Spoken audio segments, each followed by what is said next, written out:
بسم آب وولد ومنفس قدوس هادو أملاك آمين استخبركمن فقراتن حزبي እግዚአብሔር كما يصنحكم كما يالخم كما يمسئكم እግዚአብሔር أملخنا كبرن مسغانان نعو يخونو بز قدوس علت أبز قدوس سفراس لزأكبنا كبرن مسغانان نعو يخون لومي النمهارو حدا عبي تمرتي كاب تنبيت يوناس معرف كلتا كفقدي كلتا زلئنا كنرئي انتاي زبلتي ارستي ناي تمرتنا كاب كرسي سيول زتسمع دمسي عزيز اقرم قال كاب كرسي سيول زتسمع دمسي نزي قال زي كمرز كله مستنعت وزلنا ناي نبينا نابنا نويه بمخاد እግዚአብሔር كما يقرخم زردهم علاما ناي أملاخن علاما ناي نبينا سنزنبرن كلن مرأي سلازي كاب كرسي سيول زتسمع دمسي تقدس قال انت ايزبل تنبيت يوناس معراف كلته كاب فقدي كلته زلو بلد ما كم مكراي التلعله ناب እግዚአብሔር وهو نسخة ملس اللي أب كبد سيقول كوينة وهو نسخة ون دمسي سمعك سلازي እግዚአብሔር أب كرسي سيقول كوينو نزأوين أب كرسي سيقول كوينو دمسي نزسمعن نبي يوناس لومي أملاخ نعين نعقاتكمن أب حاتيات كنودق كلنا أب حاتيات كما يجرنا كنوزق كم زلنا كما يجرو سمعنا خمس خل أبزق على زينا نرئينا مالتيو لازم بعرك أبتاز تنببت لنا قال أربعة نقراتنا كنرئي أبتاز تنببت لنا تقصي أربعة قالات كنوزقنا قداميت نرئة أب كرسي أب سبباي بمخنيات سبباي نابخا أوهو بمخنيات سبباي ناب أملخ أوهو نسخة ملس الله نسخة ملس الله سلازي እግዚአብሔር أب سببنا خوينا خنصوعو خلنا أملاخ بسببنا جزي كما يجرو كسوعنا كم زخيل إنا نرجعز مو ملسخم زلوا أملاخ كم زملسنا يا سالسيت دما كاب كرس سيول صوع أخوها نسخة دما سمع كني يعتبر لذي بزن أربعة نقراتنا نري بزن أربعة زين بسيوتنا كم يجرن التححزة أبيوتنا كم يجرن إنا خنتكمل للنخل إنا هالرئي مالتي لذي بتقدمتي كيد زيا بمخنيات سبباي ناب أملاخ أوهو أبجزي سببنا ناب أملاخ نسوعه كندينا أبجزي رهوانا ناب أملاخ نسوعه كندينا مبار سببا كبهال كله بتناي أورثودكس سببا كان ريو خلنا بتفترو مقطعتي ترح زي كونس ثيرابي زبل ويدما ميديسن مدهانيت مالتي مسببك كابت سببا مدهانيت ناوني سلازي نز مدهانيتنا زخونه بز مدهانيت زيغرنا تسببا خصبنا خلو املاخ قال نجر نعنا خطقم زخل الدليلنا خمزلو إنا نرئن نمهارن مالتي مبار نبي يوناس أبتي سلام كله أم مركب كله كمتي أبس أبابا مس آتوه ويدما أبشقر مس آتوه زسأليون أب أملاخ يسألين أم مركب كله زسأليو صلوت هيسألين انتهي رأى أبتي أبابا مس ودقه أبتي شعو جزيه ناتي دقيسو زنبره منفسو زبرابر سلا زنبره بزي تبرابره تسأ كم ألارم خونه نتدقيس زنبرة منفس دما أتسأ ناب أملاخ بزي ما قد دما نا أملاخ كنسح كم زلوه أب كرس سيول كوينو كم زتنسح إنا نرئين مالتيو كالي يوناس كاب أملاخ هادمه أب سبب أخوينو جن ناب أملاخ تملسه نا أملاخ تصوعه تمجمرتا ناب أملاخ كاب أملاخ كهدم كله أب سبب أتون يرو أب شجري أتون يرو زيابير كساب كندي محرن رهرون كم زخونة سلز فلد نتز تزاربو قال تتعيسون كيدون ناب تستبهلو من اختن خيد ناب كالقوتا كخيد وسينو خوينجن أملاخ أب كله سلزخونة أملاخ ملو سلزخونة بزي مسرد دما أب سببو كله ناب أملاخ تملسه ناب أملاخ صوعه أملاخ دما أرحاولو نحنا أب سببا كن أتو خلنا أب شجر كن ودق كلنا صنعات كنا بصلوت ناب أملاخ كن صلخن كلالنا صلوتنا خصم عنا زغل أملاخ يزلنا نتي شجرنا ناب حاجوسن ناب دستان خير زغل أملاخ يزلنا لازم بقار سببا لبي نايسبات يخفت سببا لبي نايسبات يخفت نبي يوناس كم تستبهله كلمة سببا كم تأب سببا خوينو كم تأب شجر خوينو زسأليو ناب أملاخ أيسألين أب كبد بحر خوينو جن ناب أملاخ سأليه أملاخ نيوناس كتأفق فقادو أي نبرن انتهي دا كدحنو إذي كما يقرينا بهوتنا نتححزو بس هوتنا انتهي متحزا اللو نبل بس هوتنا متحزا اللو انتهي كقطع الناس خيل كنحرق نخيل كنشنق نخيل كنشنقنا زخيل انتهي حمام دخنت سدت سفلالي نقر السنتد أخوينو بمنفسه وعيني كنريو كلنا بازي مقدزي تسفاز قرصو خينا خنركب يبلنان إزياء تامتشئتي تازت عامت قزي ناب أملاخ إن رعلون النسأليلون قزي يخون مالت لازم بخمزة مقد قرنا نسيوتنا كانت تححزون كانت تأساسرون نخيل إنا أرأي تخال أي تزلا كاب أب سبباي بمغنيات سبباي أملاخ سوعكو ونسخ أملس اللي أملاخ كما يقولوا خمس ملس ويدم أملاخ كما يقولوا خمس ملس اللي إنا نرد يوناس أب كبدي عسى بمخان أب كبدي عسى كله كم زبله كرمي أبتي خبد عسى متاوجن نأملاخ كأزز كم زيك علينا نرئي كرمي صحاي برهان مرأيو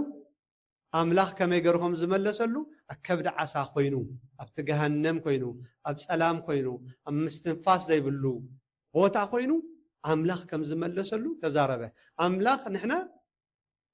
نابو جزنا كنت متكلنا صلوتنا كم يجروا خمس قبلنا بزخنا الرجاجس دخينا كم يجروا خمس سمعنا ما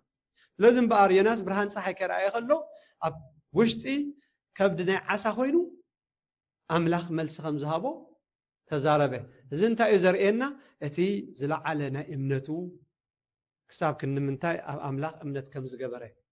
براب سببنا بشجرن كينكا أملاخ كذكر كلها أملاخ دم خساب كندي سببنا نشجرنان كم سمعنا نرئي زلنا مالتي نزجن زرجاجس لنا أملاخ أب كله كم زغنة الرجاجس لنا أب عدي موتات أب عدي أبتي مع مقبحرون أملاخ كم زلوا أملاخ دم نتعسى عدالولو نتعسى ون معقوي كوينو أملاخ كسل كم زلوا أملاخ كذكر كم زلوا إنا نرئي مالتي قال زن سوارق لنا يوناس መልሲ ረኺብከ ንስኻ ድማ መለስካለይ እሱ ድማ መለሰለይ ኢሉ ክዛረብ ከሎ ከብዲ ዓሳ ኮይኑ እቲ ክሳብ ክንምንታይ እሙን ወይ ድማ እቲ ኮንፊደንስ ኣብ ኣምላኽ እምነት ከም ዝገበረ ኢና ንርኢ ማለት እዩ ኦልሬዲ ሕጂ ናብ ከብዲ ዓሳ ኣትየ ኣለኹ ጠፊእ ኣለኹ ኢሉ ምኸደነ እዩ ግን መገዲ ኣምላኽ ካልእ ዕላማን ንዕኡ ንኸድሕንን ስለ ዝነበረ ብእምነት ብትብዓት እቲ ኣብ ኣምላኽ ዘለዎ እምነት ኣረጋገፀ ኣምላኽ ድማ መለሰለይ እሱ ከዓ ሰምዐኒ መለሰለይ ብምባል ዝተዛረበ ማለት እዩ ስለዚ እምበኣር ክንፅሊ ከለና ናይ ጸሎትና መልሲ ሽዑ ዘይክንረክብ ንኽእል ኢና ግን ብእምነት እሙናት ኮይንና ኣምላኽ ከም ዝመለሰልና ጸሎትና ናብ ኣምላኽ ከም ዝበፅሕ ኣሚንና እንተደኣ ኸይድና ንሱ ነቲ ክህሉ ዝኽእል ነገር ወይ ድማ ናባና ክመፅእ ዘለዎ ነገር ኣብ ግዜኡ ነብሰዓቱን ክምልሰልና ከም ዝኽእል ኢና ንርእን እንምሃርን ማለት ኣብ ግዜኡን ኣብ ሰዓቱን ይምልሰልና ኣምላኽ እዚ እምበኣር እቲ ዓብዪ ተኣምር ዝተሰርሐን ዝተገብረን ናይ ኣብ ከብዲ ዓሳ ኮይንካ ጸሊኻ ኣምላኽ ከመይ ገይሩ ከም ዝሰምዕ ከም ዝምልስ ምፍላጥ ዮናስ ዕድል ኣይነበሮን ከተንፍስ እውን ንዛ ሰከንድ ትኸውን ዕድል ኣይነበረቶን ግን ነዚ ጸሎት እዚ ኣምላኽ ከም ዝመለሰሉ ኣብ ከብዲ ዓሳ ኮይኑ ተዛረበ እዚ ሓደ ዓብዪ ተኣምር ዓብዪ ነገር ኣምላኽ ክሳብ ክንዲ ምንታይ ዝዓቢ ነገር ከም ዝገበረሉ ኢና ንርኢ ማለት እዩ ኣምላኽ ግን ሰላም ሃቦ ጸሎቱ ድማ ምስትንፋስ ኮኖ ኣብቲ ምስትንፋስ ዘይነበሮ በቲ ጸሎት ገይሩ ኣስተንፈሰ ጸሎቱ ከም ምስትንፋስ ኮነ ካብቲ ከብዲ ዓሳ ኮይኑ በቲ ጸሎት ገይሩ ኣስተንፈሰ ኣምላኽ ናይ ጸሎት ቦታ ኣዳለወሉ ምሳና ከምስ ህይወትና ዝጨንቀና ከሎ ኣብ ፀቢብ ነገር ከነስተንፍሰሉ ዘይንኽእል ተስፋ ኣብ ዝቆረፅናሉ ናብ ኣምላኽ ክንምልስ ናብ ኣምላኽ ኩሉ ግዜ ምስ ኣምላኽ ክንህሉ ክንክእል ኣለና ኩሉ ግዜ ናብ ኣምላኽ ገፅና ክንጥምት ክንክእል ኣለና ናብ ኣምላኽ ገፅና ኣብ ዘይንጥምተሉ ግዜ ኣምላኽ እውን ናብ ጸሎትና ክጥምት ኣይኽእልን ግን ኣብ ዝተረዳእናሉን ኣብ ፀገማን ኣብ ሽግርን ከም ዝወደቕና እውን እንተደኣ ፈሊጥና ብኡ መሰረት ብኡ መንፅር ናብ ኣምላኽ ገፅና ክንጥምት እሞ ኣምላኽ ከዓ ንጸሎትና ክቕበሎ በዚ ነገር ክንርድኦ ንኽእል ኢና ኣምላኽ ይሰምዐና እዩ ናባና ናብ ሂወትና ክነምፅኦ ከለና ክንፅሊ ከለና ብዘይ ምጥርጣር ኣምላኽ ንጸሎተይ ይሰምዐኒ እዩ ኢልና ብተኣማንነት ብትብዓትን ብፅንዓትን ክንመፅእን ጠጠው ክንብልን ክንክእል ኣለና ስለዚ ኣምላኽ ንጸሎትና ኩሉ ግዜ እዩ ዝሰምዕ እቲ መልሲ ምናልባት ከምቲ ንሕና እንደልዮ ዘይክኸውን ይኽእል እዩ ከምቲ ንሕና ዘይንደልዮ ክኸውን ይኽእል እዩ ኣብ ግዜኡ ነብሰዓትን ግን እቲ ኣምላኽ ዝመደቦ ንኣብነት ኣብ ጭንቀትና መስተርሖት ሰላም ክፈጥረልና እንተደኣ ተኻኢሉ ሰላም እንረኽበሉ መገዲ እውን ክንርኢ ከለና ንሱ መልሲ ኣምላኽ ከም ዝኾነ ከነረድኦን ክንሪኦን ንኽእል ኢና ማለት እዩ እዚኣ እታ ሳልሰይቲ ከዓ እንታይ ዝነበረት ኣብ ከብዲ ሲኦል ኮይነ ኣእወኹ ኣምላኽ ንዮናስ ስለምንታይ ኣብ ከብዲ ሲኦል ኮይነ ኣእወኹ ዝበለ እቲ ከብዲ ናይቲ ዓሳ ከም ሲኦል ተሓሲቡ ዘሎ ሲኦል ኩሉ ግዜ ናይ ሞት ቦታ ብጸልማት ዝተመልአ ምስ ኣምላኽ ርክብ ዘይብሎም ዝነብሩሉ ቦታ ወይ ድማ ብሓጢኣት ካብ ኣምላኽ ክንፍለ ከለና ንምግላጽ ማለት ብዘይ ምእዛዙ እቲ ኩሉ ነገር ዝበፅሖ ኣነ ስለ ዘይተኣዘዝኩ ናብ ኣምላኽ ስለ ዘይጠመጥኩ ኣምላኽ ክሳብ ክንዲ ምንታይ ኣብ ኩሉ ሙሉእ ከም ዝኾነት እያ ኦምኒ ፕሬዘንት ትበሃል ኣብ ኩሉ ሙሉእ ማለት እዩ ከም ምዃኑ ምፍላጥን ምርዳእን ነዚ ነገራት እዚ እምበኣር ኣብ ሲኦል ኮይነ ኣእውኹ ናታ መልሲ እግዚኣብሔር ከዓ ንስኻ ከዓ ሰማዕካኒ ኣታ መልሳ ነዚኣ ግን እዚ ናይ ትንቢታዊ ኩነት ወይ ድማ ትንቢታዊ አጋጣሚ ናይ ነብይ ዮናስ ዝተገብረ እቲ ትንቢት ካብ ክርስቶስ ኣብ ወንጌል ማቴዎስ ምዕራፍ 12:4 ክፉእን ዘማውን ወለዶ ትእምርቲ ክርኢ ደሊ ብምባል ዝገበሮ መልሲ ካብ ናይ ትእምርቲ ናይ ዮናስ ዝዓቢ መልሲ የለን ብምባል ከም ዝገለጾ ኣብኡ ክንሪኦ ንኽእል ኢና ማለት እዩ። ስለዚ እምበኣር እቲ ናይ ትንሳኤ ናይ ትንቢታዊ ቃል ወይ ድማ ናይ ትንቢታዊ አጋጣሚ ዝነበረ ይኸውን ማለት እዩ። ጸሎት ናይ ዮናስ ኣብቲ ከብዲ ዓሳ ክሳብ ክንዲ ምንታይ ከርእየና ከሎ ኣብቲ ከብዲ ዓሳ ኮይኑ ክጽሊ ከሎ እቲ ሓይሊ ናይ ክርስቶስ ናብ ኣምላኽ ከኣምኖ ክሰምዖ ከም ዝኽእልን ክምልሰሉ ከም ዝኽእልን ኣብ ከብዲ ዓሳ ኮይኑ ጸልዩ ኣምላኽ ድማ መለሰሉን ሰምዖን ክርስቶስ ድማ ናትና ባህርያት ብምሓዝ ኣብ ከርሲ መቃብር ወረደ ኣብ ከርሲ መቃብር ድማ ነቲ ናትና ሒዝዎ ዝኸደ ስጋ ሒዙ ተንስኡ ተላዕለ ሞት ክሕዞ ኣይከኣለን ስለዚ ትንቢታዊ ቃል ማለት እዩ ስለዚ እምበኣር እቲ ዮናስ ነቢይ ዮናስ ካብ ዓሳ መፀ ተነስሐ ብንስሓ ኣብ ከብዲ ዓሳ ከሎ ንስሓ ገበረ ኣምላኽ ድማ መሓሮን ራህረኸሉን እዚ ናይ ምልክት ትንሳኤ ወይ ድማ ናይቲ ሬዘረክሽን ተባሂሉ እቲ ሞታት ዝተንስእሉ ክርስቶስ እውን ዓብይ ምሳሌ ዝኾነ ይኸውን ማለት እዩ እዚ ናይ ቅዱስ አትናቴዎስ አሌክዛንድሪያ እንታይ ኢሉ ሞት ንዮናስ ክሕዞ ኣይከኣለን ምክንያቱ ቃል ኣምላኽ ምስኡ ስለዝነበረ ሞት ንክርስቶስ ኣጽኒዑ ክሕዞ ኣይከኣለን ምክንያቱ ባዕሉ ህይወት ስለዝነበረ ሕጂ ብዚአን ክልቲአን ክንፈላለየን ንኽእል ኢና ዮናስ ቃል ኣምላኽ ምስኡ ነበረ ክርስቶስ ግን ባዕሉ ህይወት ነበረ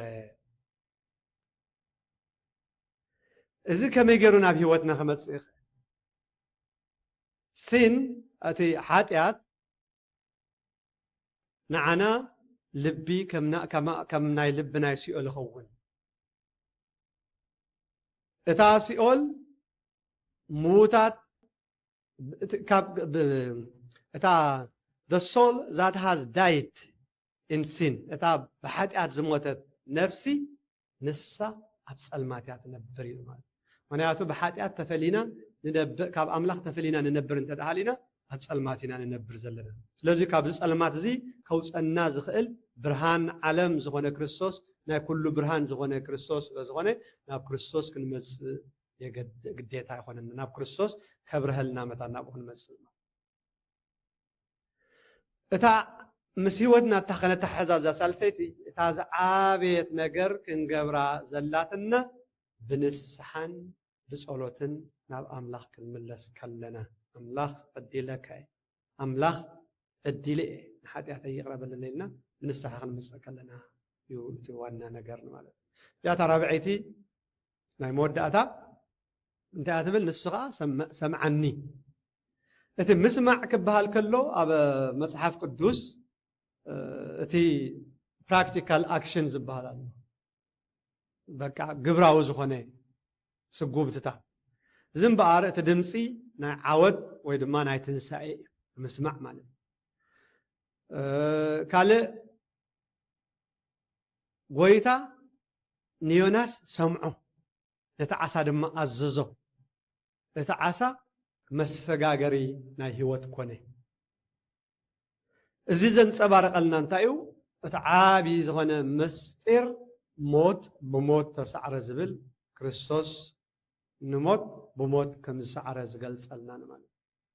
ዮናስ በኸየ ኣብ ከብዲ ዓሳ ኮይኑ በኸየ ኣምላኽ ከዓ ድምፂ